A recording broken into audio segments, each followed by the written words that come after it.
Hey guys, just getting back from CES, saw a lot of cool tech and just kind of kicking off the year with my new goals for content, not only for the channel, but also to get more into the audio space, whether that's podcasting or reviving my streaming setup. More conversational, just more to kind of chat with you guys, maybe even outside of tech. So if there's, things that you're interested in, obviously stuff like, cars, football, the real football, watches, just things that I'm into in general outside of the tech space. We can also chat tech. Anyways, I'm planning to create, some form of platform, and I want to show off a new piece of tech that I think will be helping to power that. So you can obviously see this boom arm setup here. So this is the new Sennheiser Profile mic, and like I said, this will be launching all of my audio. And why I think this is so great to use, it's a simple plug and play USB-C mic, and Sennheiser sent this out a bit early. It's available Q1 of 2023, and because I try to keep my setups super minimal, I don't want an audio interface, I don't want extra peripherals that I have to plug into.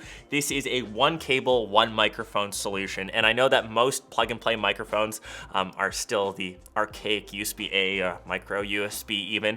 This kind of solves that with that one USB-C cable. So quickly kind of going through, you can see the actual microphone that's sitting on top of the boom arm. Like I mentioned, we've got the one USB-C cable, and this sells for $129 on its own, and you can get it with the full boom arm stand setup for $200 or 199 bucks. And what makes boom arms so great is just that articulation. Obviously, if you are doing any sort of streaming, you want to have your microphone off the table, as that's where your keyboard and mouse combo are. Or if you are running a podcast, you just want to have the microphone as close to the mouth as possible for the best sound. So I think the boom arm is an awesome combo option, and since it is technically off frame, I can actually just show you how simple it is, as I do have it mounted with this little clamp down section here that just fits to any table, and this kind of just slots in to there, and once that's in place, it's easy to articulate, and it actually has this nice little channel system to keep the cables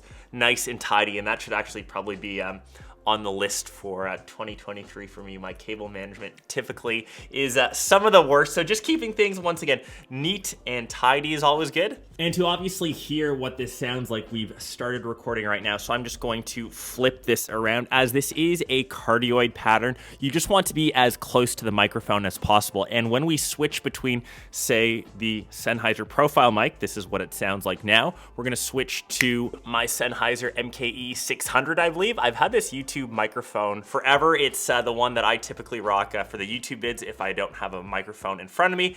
And obviously now is the audio coming straight out of the body of the camera. So I do think this sounds the best. Obviously, as we're really close to the microphone, you have the best sound quality.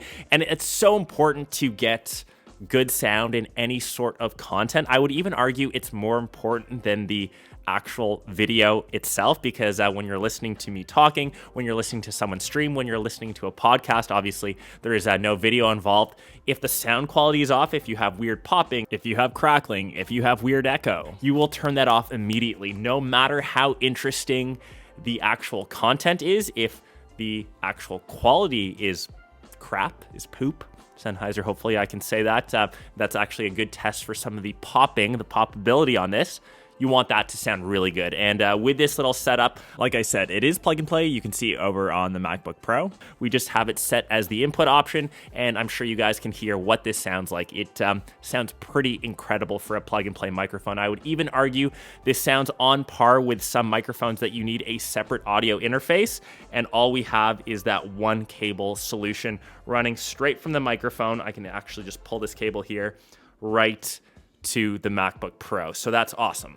And because this is powered by USB-C, you could actually theoretically have this as a mobile setup. So you could have this hooked up to obviously Mac OS, iPad OS, or even Android. So if you are traveling with your setup, once again, you don't want to bring around extra audio interfaces. You don't want to bring around extra dongles. This is literally the one plug and play option now that USB-C is pretty much standard for most inputs that you want to kind of bring. So that's another big plus. The overall build, especially for the price, is great. So it's actually made in a metal housing, the same thing with the actual stand.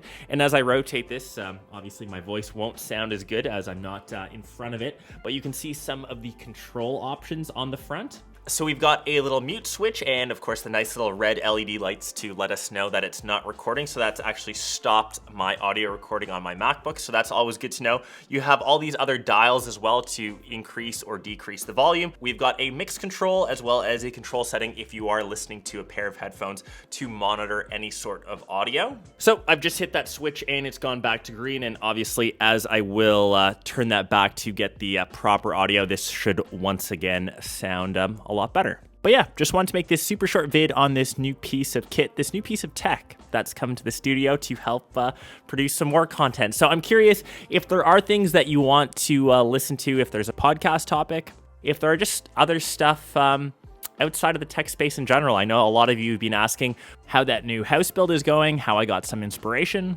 if we want to set up, small little YouTube live streams to chat with some of you guys. Let me know down below in the comments. I can guarantee you the biggest one is going to be my workout regime, which I'm still trying to hit in 2023. I'm still trying to keep in somewhat decent shape. And yeah, I'm curious if there are just any things that I'm missing in terms of topics. Nick, I'm going to put you on. But what about travel? You've been traveling a lot this year. We calculated for travel. I did 5.5 times around the world this year. Obviously, the pandemic put a halt on all my travel, but 2022 was, somehow the year of travel for me. Nuts. 5.5 times around the earth. That is a lot of hours spent on a plane. But anyways, I'll show off some of the other tech that I would use for that podcast or for this audio work. So this is the H300. These are the headphones that I'll use. And like I said, you can kind of monitor or hear what the other person is, saying to me while I'm in studio. And I'll also just show the box of this if you're wondering. This is the Profile Mic box, and it comes in two different options, the mic alone for $129 or the mic plus the stand for $199. And you can see it comes in this nice little package. So I think for $200, getting this all as one little unit with that one cable, we know that it's the one cable to rule them all. We've heard that joke before, but yeah, stay posted for this. Stay posted for that content. I will try to churn out, some more stuff and try to connect with you guys on a different platform. Thanks again for just watching me, listening to me on any sort of content. Peace.